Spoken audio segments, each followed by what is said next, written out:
এই মুহূর্তে ঢাকা বিশ্ববিদ্যালয় ক্যাম্পাসে আছেন সহকর্মী হুসাইন জাহিদ। আমরা জানবো বিকেলে আসলে কেমন নির্বাচনী প্রচারণা চলছে চতুর্থ দিনের মতো। জাহিদ।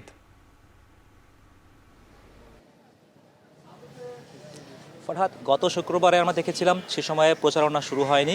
সেই শুক্রবারে দেখেছিলাম আসলে কুশল বিনিময়ের মধ্যে এটি সীমাবদ্ধ ছিল প্রচারণার কাজটি। তবে আজকের এই শুক্রবার মূলত প্রচারণার চতুর্থ দিন চলছে, কাজেই প্রচারণার যে সকল দৃশ্যমান কার্যাবলী সেটি আমরা দুপুর থেকেই দেখছি।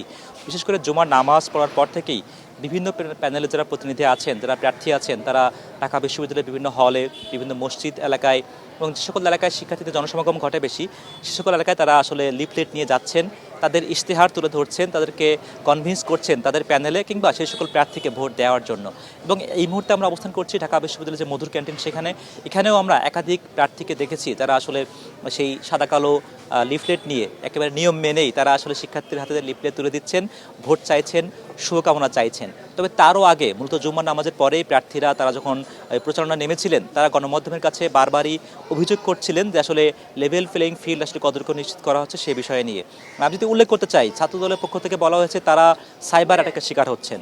একই সঙ্গে আবার ছাত্র শিবিরের পক্ষ থেকে অভিযোগ করা হচ্ছে তাদের প্যানেলকে খুব বেশি জাস্টিস করা হচ্ছে না তাদের প্রতি, কেননা তাদের যে ব্যানারগুলো ছিঁড়ে ফেলা হয়েছিল সে বিষয়ে অভিযোগের কোনো সুরাহা এখনও পর্যন্ত করা হয়নি। একই সঙ্গে বাম সমর্থিত যে প্যানেল তাদের পক্ষ থেকে অভিযোগ করা হয়েছে যে আসলে 8টি ভোট কেন্দ্র এটি আসলে কতটুকু সক্ষম 40,000 ভোটারের জন্য। কাজেই সার্বিকভাবে আজকের এই দিনটি এমনটিই চলছে, একে অন্যের প্রতি অভিযোগ, ক্ষোভ, হতাশা। তবে প্রত্যেক প্যানেলেরই দাবি তাদের জনসমর্থন আছে, শিক্ষার্থীদের সমর্থন আছে, শিক্ষার্থীরা তাদের যে ইশতেহারকে গ্রহণ করছে এমন দাবি তারা করছিলেন। এবং আপনি জানেন যেহেতু এবার ইতিহাসের সবথেকে বেশি সংখ্যক প্রার্থী এবার নির্বাচনে প্রতিদ্বন্দ্বিতা করছেন 471 জন, কাজেই প্রার্থীর সংখ্যা যেমন বেশি, কাজেই এই প্রচারণার কাজে তাদের দৃশ্যমান যে সকল কার্যাবলী সেগুলো বেশ চোখে পড়ার মতো।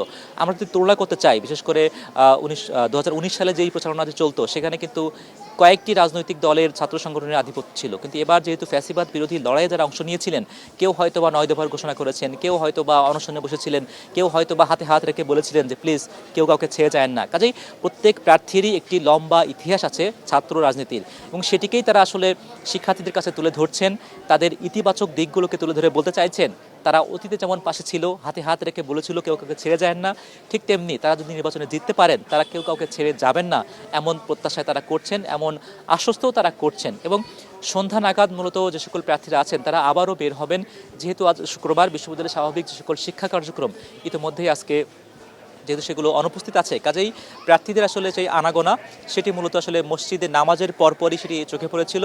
এই মুহূর্তে কিছু কিছু প্রার্থী চেষ্টা করছেন শিক্ষার্থীদের কাছে যাওয়ার, তবে আমরা যেটি জানতে পেরেছি সন্ধ্যা নাগাদ ফরহাদ তারা আবারও সেই নামবেন এবং বিভিন্ন যে সকল এলাকায় শিক্ষার্থীর সমাগম ঘটে, বিশেষ করে শুক্রবারে টিএসসি এলাকা কিংবা হলপাড়া এলাকা, মধুর ক্যান্টিন এলাকা, সে সকল এলাকায় প্রার্থী এবং যারা ভোটার তাদের মধ্যে আবারও একটা মিলন ঘটবে বলে আমরা জানতে পেরেছি।